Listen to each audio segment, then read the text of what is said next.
En fait, l'Europe débat actuellement de l'intégration des plans de transition au sein de la réglementation prudentielle. Les banques, comme les grandes entreprises, doivent déjà rendre public un plan de transition.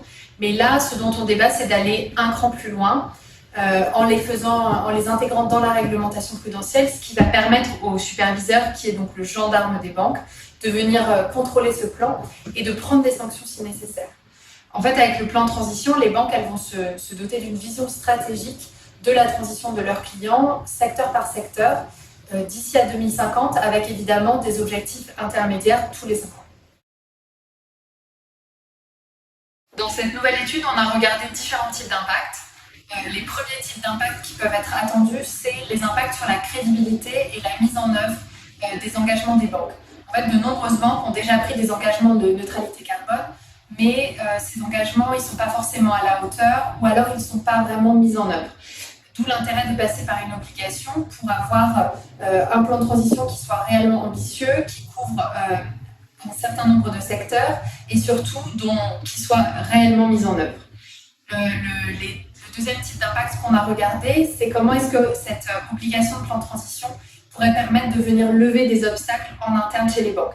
Puisqu'on sait qu'aujourd'hui, même si un plan est décidé à un niveau assez stratégique, il ne redescend pas forcément au niveau des pratiques au quotidien des banques, au niveau des équipes. Et donc là, on a regardé comment cette obligation pourrait permettre de changer la structure des équipes, de changer les pratiques des chargés d'affaires. On a aussi regardé les impacts sur l'économie réelle sur 3 secteurs, les énergies fossiles, la rénovation énergétique et le secteur automobile.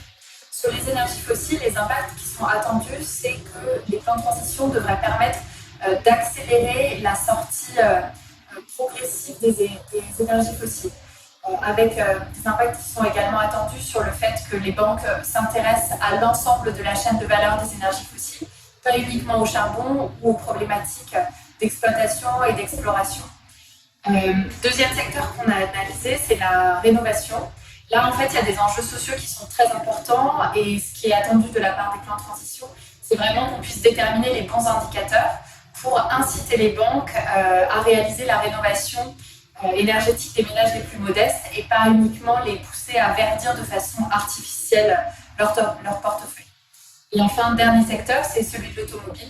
Là, en fait, les banques, elles sont vraiment au cœur du financement de ce secteur, puisqu'elles financent à la fois les constructeurs et évidemment les acheteurs, mais elles financent aussi tout l'écosystème, les garagistes, les concessionnaires et les sous-traitants. Et donc là, en fait, le plan de transition, ça doit évidemment aider la banque à connaître sa stratégie par rapport à la mobilité électrique, mais ça doit aussi l'inciter à prévoir en fait tous les risques qui peuvent venir toucher cette transformation des